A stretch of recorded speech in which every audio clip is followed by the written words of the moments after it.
About that thing, I looked at the number 55. Look at it, if you will. The first thing you got to do, let's look at both of those numbers. You got 2 5. You got 50 plus 5. It is about him and them, isn't it?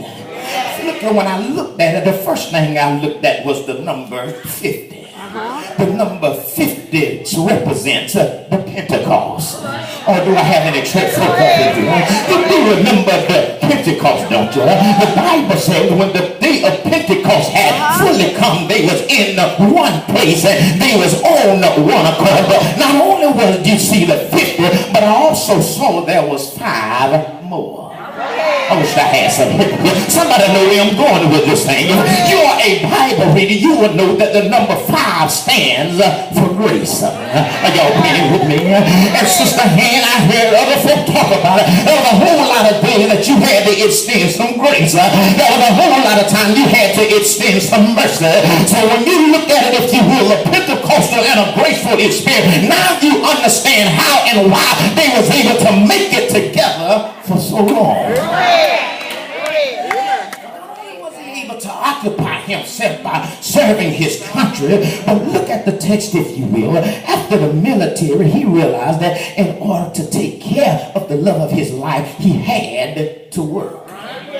Because see, no love alone wasn't going to pay no bill. He knew that love alone wasn't going to keep the lights on. He knew that love alone. And watch this, if you will. I was sitting there, I think it was Wednesday. I came by the house and talked with the family. And I looked at Sister Hands. This is a eulogy, right? Maybe I need to define for y'all what a eulogy is. A eulogy is the story of a person's life. Are y'all with me? I was talking with Sister Han. I said, Sister Han, have you ever worked? She nicely looked up at me and she said, no, Reverend, I ain't never worked. James didn't believe in me working. James believed that it was his job to take care of me. I nicely looked at her and said, I ain't mad at you nor him. That lets you know that he was a real man. Not only did he work to take care of himself, but he worked and took care. That's one conversation I forgot to have with him. Man, what in the world are you doing? It took me working 2 jobs and I'm still struggling just to take care of me, not knowing my family. What did you do when I come to tell you that? Because he knew how to occupy himself. So therefore, in an effort to take care of his family, look at it, if you will. The story is told that he worked for and retired from Canada Dry. Look at it, if you will. While working, he didn't just go in from 8 to 4, from 9 to 5, or whatever his time was, but he also served as the Teamster Union president. In other words, it just showed that he was not only just a leader in his home, but it shared with us that he was a leader even on his job. So that showed me that he not only served his country, but as a leader, he served his community. Are y'all with me here? But before I leave you, it also says that not only did he serve his country, not only did he occupy himself by serving his community, but he also occupied himself by serving his Christ. What do you mean, preacher, he served his Christ? Look at it, if you will. He not only loved the Lord, but he renewed his fellowship, if you will, and joined Greater Springfield Baptist Church.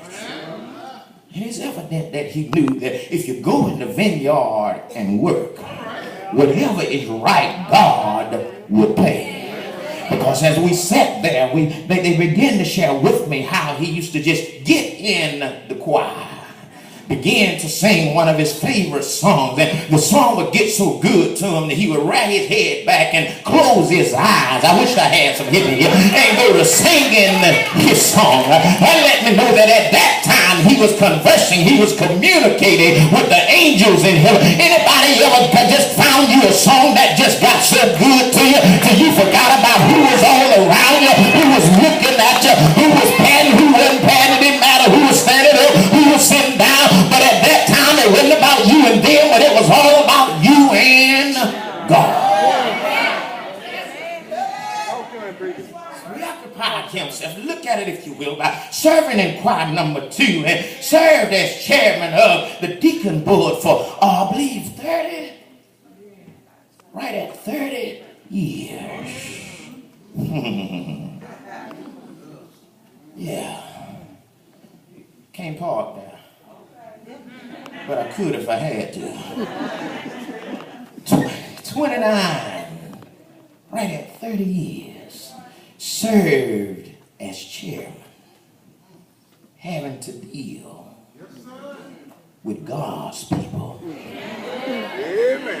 29 years, having to make and keep peace with church folk. Come on now. 29 years, having to deal with the saints.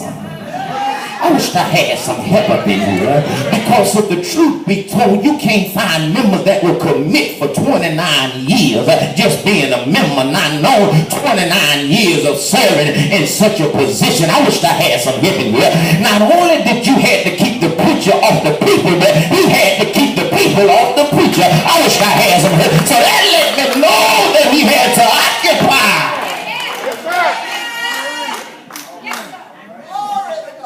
himself, not just under one preacher, not just under 2 preachers, but under 3 preachers.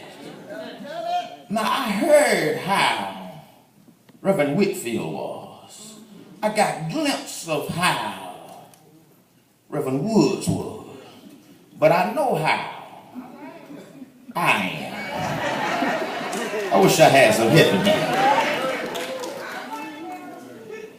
They told me how Pastor Woods would be. They told me how Reverend Whitfield could be. But at the end of the day, I know how I am. Are y'all playing with me? And if he's able to remain a deacon under not one of us, but all 3 of us, I wish I had some help here. But look at it if you will. He was served his country by joining the Air Force. He served his community by working, and then he turned around and served his Christ. And I shared with you how he loved his wife. But he let you know that he also loved his children. I wish I had some help in here. Not only did he love his children, not only loved his children, but he loved his grandchildren. He loved his great-grandchildren. And this is the way that a child of God is supposed to be. Amen. And so I began to wonder to myself, why was Deacon Hand so busy with occupying himself? Come to find out the reason he was so busy occupying himself, because it is evident that he read that entire verse. The latter part of that verse says, till I come. So it is obvious that Deacon Hand knew that, just like the servants knew that the nobleman was going to come back, it is evident that Deacon Hand knew that the Lord was coming back. And because he knew that the Lord was coming back, what he wanted to do, he didn't want God to come back and catch him with his works undone. It is evident, it is obvious that Deacon Hand, when God came back, he wanted God to be able to look at him and say, well done, thou good and faithful servant. You've been faithful over a few things. Come on up a little bit higher, I'll make you ruler.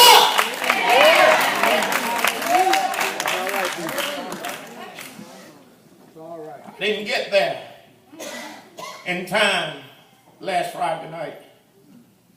I didn't get there in time early enough last Saturday morning to tell him that the Lord was coming back. Yes. But I did get here in time enough today to tell those of you that he left behind that the Lord is coming again. Unfortunately, there is nothing that I can say to Deacon Hand now. But there's a whole lot that I can say to those of you that are that is witnessing this homegoing. And I come to tell you today that you need to occupy yourself. And the reason you need to occupy yourself is because time is winding up. And I wonder today, is there anybody in the building that know that time is winding up? Somebody say, but preacher, I've been hearing that all of my life. But I come by to tell you, don't take it for granted. But for somebody every day, their time is winding up. How do you know that time is winding up? If you look around at the world of which we're living in, that let us know that time is winding up. Is there anybody in the building today? Can you look at this world and see how this world has made a change? Ain't God alright? Instead of things getting better, they have begun to get worse. Instead of getting closer to God, we've gotten far away. And that let me know that time is winding up. But I come by to tell you today, it's time for you and I to be about our Father's business. It's time for you and I to quit playing with God. It's time for you and I to say, for God I live, and for God I die. Is there anybody here ever made up in your mind that I'll let nothing separate me from the love of God? When you occupy yourself, you love them that despitefully misuse you. When you occupy yourself, you do